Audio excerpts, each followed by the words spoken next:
En 95.9 Cámara FM llegó el momento de las noticias. Con el patrocinio de Almacenes Éxito presentamos el Noticiero Económico Antioqueño. Información local, nacional e internacional a la altura de todas las cabezas. Noticiero Económico Antioqueño. Desde 1975 dice cómo marchan los negocios. Director J. Enrique Ríos.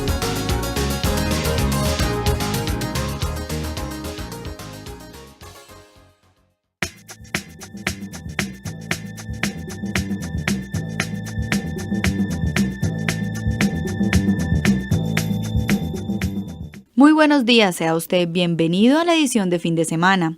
Hoy es sábado 16 de marzo de 2019. Esta es la emisión 18.456 que ofrecemos en nombre de Almacenes Éxito.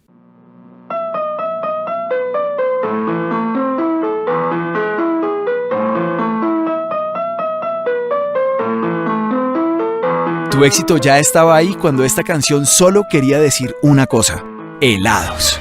Celebremos que estos 70 años son solo el comienzo. Los periodistas J. Enrique Ríos y Douglas Balvin Vázquez nos presentan al invitado de esta mañana. Amigos, muy buenos días. Tenemos una deuda con nuestros oyentes que vamos a pagar hoy. En las primeras semanas de enero presentamos a los principales empresarios de Antioquia hablándonos de resultados y perspectivas. Y no habíamos podido encontrar la oportunidad de hablar con uno que para nosotros es de los más importantes que tiene el país. El director, el gerente del Grupo Argos, Jorge Mario Velázquez. No vamos a hablar de Jorge Mario Velázquez porque de eso hay que hacer una historia más larga. Vamos a hablar de Argos, del Grupo Argos. Muchas gracias, doctor Jorge Mario, por recibirnos, por el apoyo que siempre nos ha dado a todos estos esfuerzos. Estoy con Douglas Balvin, el codirector, y le vamos a preguntar primero al doctor Jorge Mario con qué logros llegará la organización a la Asamblea de Accionistas convocada para el 28 de marzo, exactamente cuando se están celebrando los 85 años del grupo de Argos. Bueno, Jota y Douglas y a todos los oyentes, muchas gracias por este espacio, ¿no? Muy inmerecidos calificativos, usted es muy generoso. A ver, yo diría que terminamos un año 2018 muy positivo, la verdad, y uno siempre tiende a relacionar el éxito con los números, y déjenme, yo hago un poquito de una mirada distinta para no empezar por los números, más bien terminamos por los números. Yo creo que terminamos un año muy positivo por muchos aspectos que no necesariamente son los económicos. El principal y el que yo más resalto, y lo hago con un gran sentido de responsabilidad por lo que significa, es el logro que obtuvo esta organización de ser nominada en el anuario de RobecoSAM, que hace una medición a las empresas que están en el índice de sostenibilidad de Dow Jones como la organización de materiales de construcción más sostenible del planeta.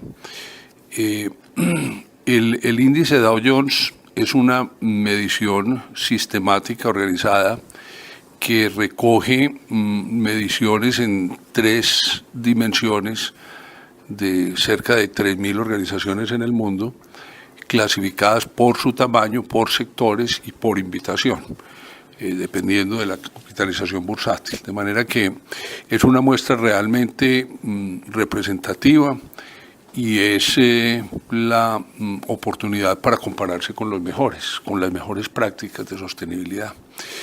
Y yo resalto eso como un logro muy importante de esta organización, porque es realmente el reflejo de la convicción, de la creencia de cómo estas compañías desarrollan sus negocios de caras a permanecer en el tiempo, a garantizar que ese ejercicio empresarial se haga no solamente bien desde la óptica financiera, que es muy importante hacerla bien y que los resultados sean crecientes y que le podamos retribuir a los accionistas adecuadamente su confianza en la organización, sino también que tengamos buenas prácticas de desarrollo de la gente, de actuación sobre la sociedad en general, del gobierno corporativo que hace la organización y de cómo nos relacionamos con el planeta en el que vivimos. De manera que el balance entre esas tres dimensiones, en lo social, en lo ambiental y en lo económico, es lo que mide el índice, y salir pues con esa calificación para mí es muy relevante, porque la verdad es una de esas cosas como de principios, de la forma, de la creencia de que hay una manera de hacer los negocios transparentemente, con apego a la ética, sin destruir el planeta, en la convicción de que la diversidad es una palanca de crecimiento que acepta ópticas distintas, visiones distintas, de trascender y construir resultados para la sociedad.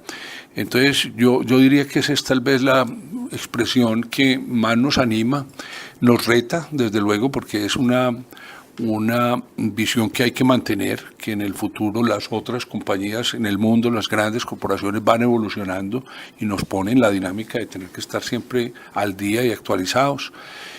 Para mí ese es un logro muy importante. Si uno ya se devuelve a los más numéricos, pues hombre, el año fue muy bueno también en números. Terminamos con el EBITDA más alto de la historia de esta organización, 4 billones de pesos, que es una cifra pues relevante, con activos que ya totalizan cerca de 50 billones de pesos, que como yo le decía a alguien en estos días, 50 billones de pesos es una cifra importante en cualquier lugar del mundo ya.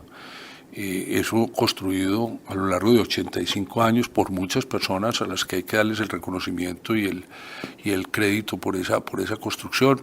Terminamos con una utilidad consolidada de 1.2 billones de pesos, que crece 32%. De manera que en números y en forma quedamos muy satisfechos.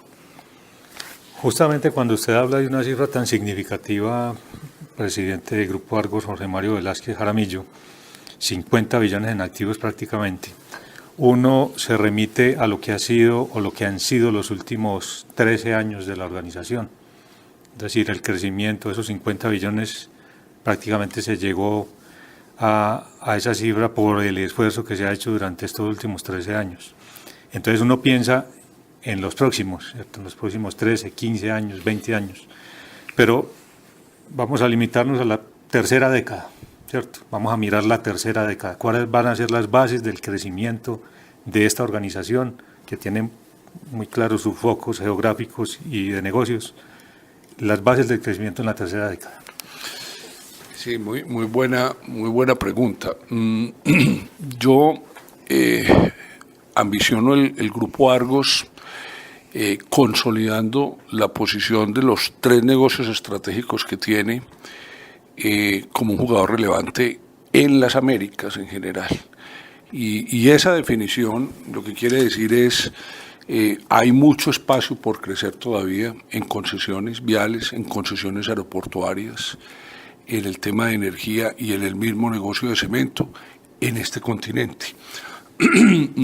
Cuando uno mira la presencia del grupo, hoy estamos en Estados Unidos, en algunos países de Centroamérica, el Caribe y el norte de Sudamérica, pero todavía tenemos oportunidades muy importantes en esta geografía. Y la infraestructura como conector de la estrategia del grupo ofrece unas oportunidades enormes de crecimiento. 2 o 3 números para no llenar la conversación pues de cifras. Tráfico aéreo. El tráfico aéreo donde impacta directamente el negocio de concesiones aeroportuarias que tenemos en el grupo. Para dar claridad, el grupo a través de Odinsa es el concesionario del aeropuerto El Dorado y el aeropuerto Mariscal Sucre de Quito. Pero fíjense, que a pesar de lo grande que es esa inversión, lo pequeña que es relativamente al potencial del sistema aeroportuario en todas las Américas. El tráfico aéreo en el aeropuerto El Dorado en los últimos 10, 12 años creció de 9 millones de pasajeros a 32 millones de pasajeros. Es decir, ese tráfico crece entre 2,5 y 3 veces el crecimiento de la economía, crece entre 2,5 y 3 veces el PIB. Y está siendo acelerado por la penetración de las aerolíneas de bajo costo, por la mayor intensidad en el uso del transporte aéreo en las nuevas economías, en la economía naranja, en la economía basada en el conocimiento de la tecnología. Digamos, las economías se van a mover muchísimo más por transporte aéreo.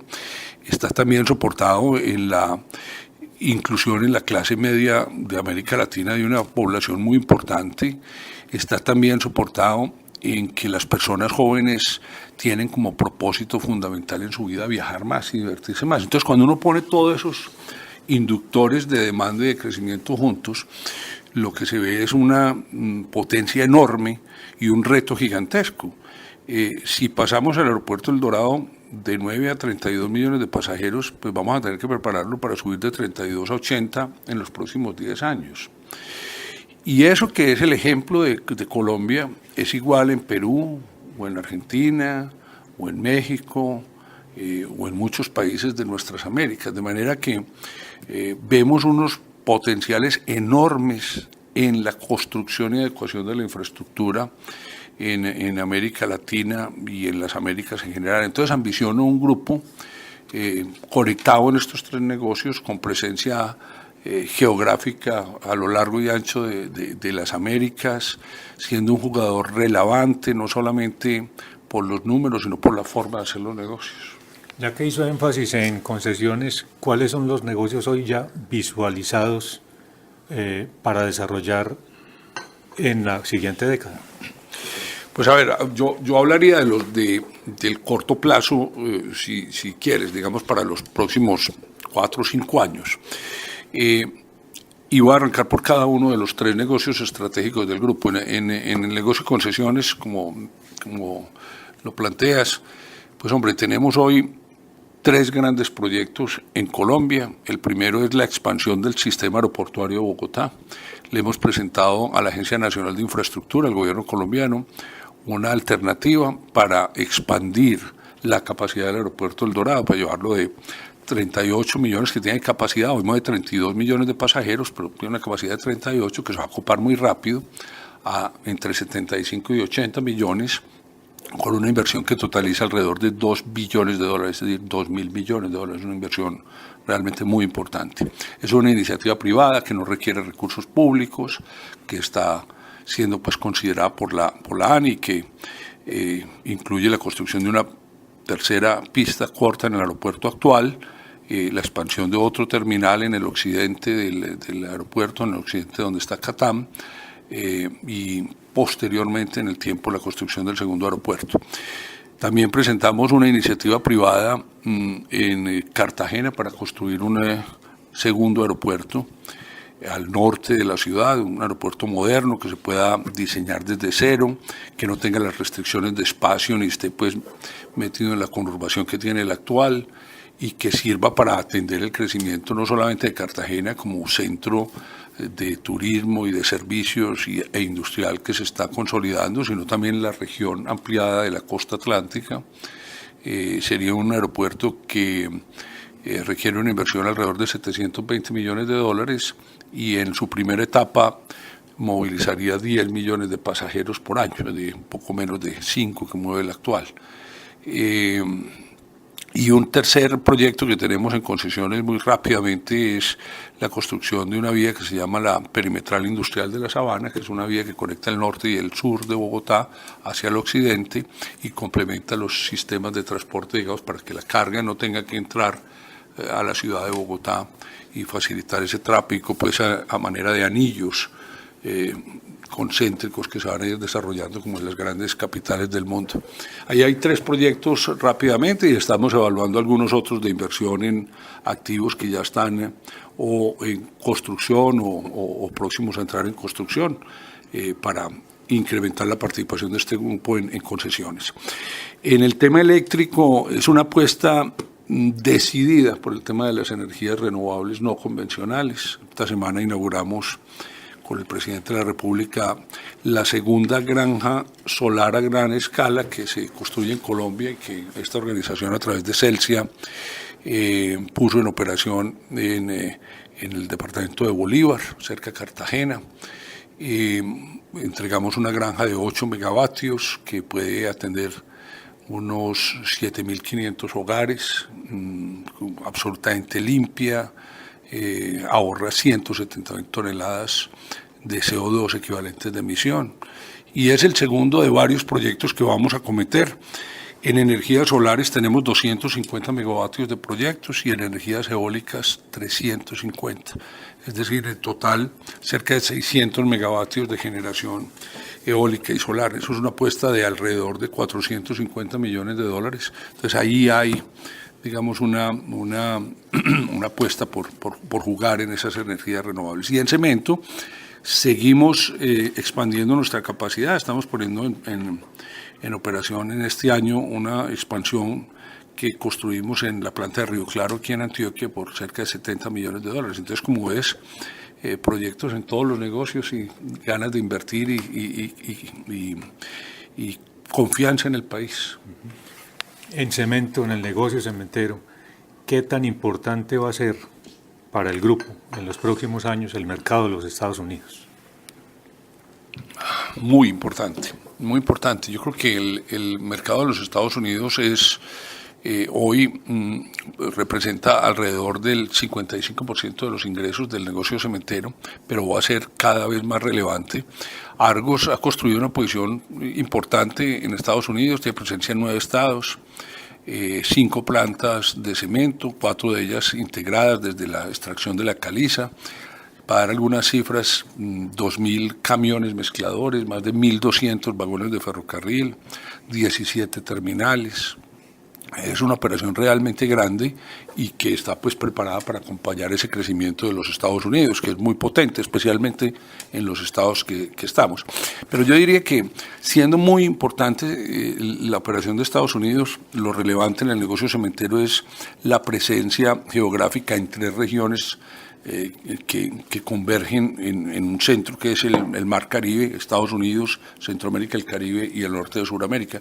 Esa presencia geográfica que balancea mercados, monedas, ciclos económicos, seguirá siendo un foco de crecimiento muy importante para el negocio cementero. De manera que Estados Unidos es muy importante, Colombia lo vemos también despegando. El último trimestre del año pasado fue positivo, con crecimientos positivos, arrancamos bien el año. En la medida que se concreten los desarrollos de infraestructura, se mantengan los incentivos de vivienda, el consumo de cemento va a seguir creciendo como está mostrando en estos meses, de manera que optimismo en general sobre los mercados del negocio cementero. Visto en el mediano plazo, como usted observó los 3 negocios, globalmente en ese mediano plazo, en esos 5 o 6 años, ¿las inversiones van a ser de cuánto? Sí, las inversiones que hoy tenemos las partimos en dos grandes grupos. Lo que llamamos el CAPEX para mantener, que es el CAPEX que se invierte en el gasto de capital que se invierte en los negocios para mantener su operación, asciende en este año alrededor de 800 millones de dólares. Pero el CAPEX de expansión, incluyendo los solos proyectos de infraestructura que mencioné, totalizan alrededor de 3 billones de dólares, o sea, 3.000 millones de dólares, 9 billones de pesos los de infraestructura. Tenemos 500 millones de dólares en energía, que es otro 1,5 billones, y alrededor de medio billón en expansión del negocio de cemento. De manera que entre los tres negocios estamos hablando de cifras parecidas a 12 billones de pesos en los próximos 3 años. Una inversión realmente importante. ¿Cuál va a ser la capacidad adicional en cemento para responder a esa expectativa de crecimiento en concesiones? Sí, muy buena pregunta. La expansión que estamos poniendo en operación este año agrega 1 millón de toneladas por año. 1 millón de toneladas.